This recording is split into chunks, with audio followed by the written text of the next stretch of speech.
Sometimes when a sequel comes out after so many years, there can sort of be, from an audience perspective, we can sort of like sense that time has passed. However, after this film, it really felt like sort of a true organic continuation from the first film, even though it's been 9 years. Yeah. What was it like to approach these characters after so many years, to return to this world? I mean, I feel like my experience was better because we've had so much time. Like, I thought that when I was living in the soup of the time passage, I felt like it was really long. But looking back, I feel like there was really an opportunity to not only see the movie a million times, be in a totally different place in my life. My children can now watch the film. I can see it through their eyes, and therefore also take in like the storytelling on a different way, see it 400 times because kids rewatch things 400 times. I feel like it just made it better because there were so many opportunities to like recreate in my head what I wish I could then take into another one, and then we could.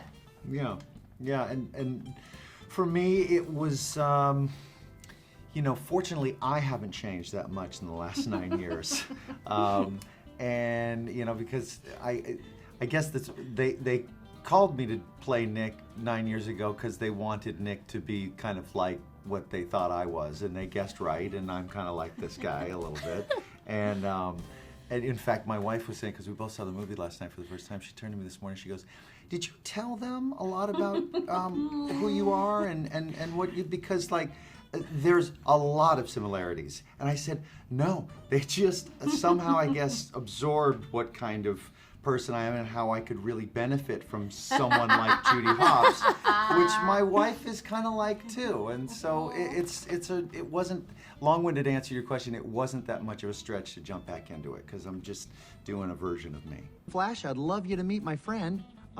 Darling, I've forgotten your name. Is there anything this time around in the recording process in the booth that might have been a little more challenging than the first time? I mean, I just felt like I was freer this time around because I had something to compare it to. I feel like at the end of the first movie, I finally understood what it was we had done. So in making this, I had source material. And I feel like I was a lot more forgiving of myself along the way, and also realized that sort of this more stupid, I could be stupider. I don't even know which one of those is correct, which just You shows sound how like you're stupid. nailing it. Yeah, right.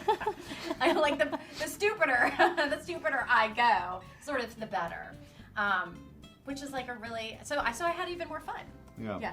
I liked each time we go in there, you get a little bit more information about what they're doing and what their plans are and what they've done since your last session. There'd be boards about that size behind you sometimes with a new drawing of what land the characters are walking through, because there's all these different environments and stuff, and so you get these little windows of what they're creating, and I'm just a fan of what they do, and it's constantly a shock to me that I'm a part of it. So I'm hearing a lot of fun in the booth and a lot of inspiration for the actors. Oh, yeah. The visual design of Nick Wilde and Judy Hopps, there's something about it that's modern and really accessible to audiences, but it really captures that like timeless charm that like a Disney film has. Agreed. Yeah. As actors, as you approached your performance, how did the visual style of your characters, specifically their movements, their facial expressions, how did that inspire you? We sometimes have the animators come into the actual recording, like they're in what do you call it, the engineering room, watching us work and drawing. And I asked them this time, because I'm usually starstruck, I'm always starstruck by them, but I got over it this time enough to be able to say, like, can you please walk me through the process of what you're actually doing? And they were explaining that the ways that we move our faces and the ways that we touch our faces and the way that I'm throwing my hands around right now is really unique to each person, and that it actually affects sound. And it's actually part of why when we're watching, we both get flashes of ourselves, or our families get like flashes of us, and it's because they have finally captured something about us. And I feel like it's more that than us trying to meet what it is they're doing. Though we do ask them, like, what can we do to make this easier for you? And like, what would you like from the actors?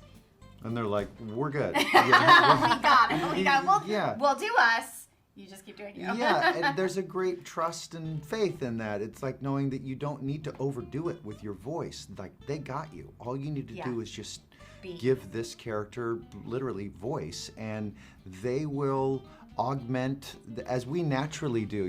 We'll know just sort of internally, as people, just when to raise your eyebrow when you want to sort of underline something. Like, they do that for you, you know, and so you don't need to go up with your voice, you know, like, so it's a true partnership that they're incredibly capable at. We're gonna crack this case and prove we're the greatest partners of all time! Sounds like an amazing collaboration all Yes. around with a lot of attention to detail. Yeah. Sure. If you had to name favorite Disney movie today, because I know there's a lot. Hey, I'm gonna go Zootopia too.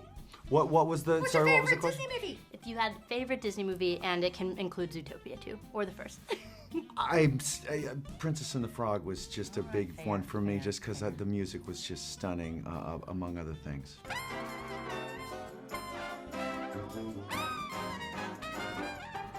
love that movie. Yeah.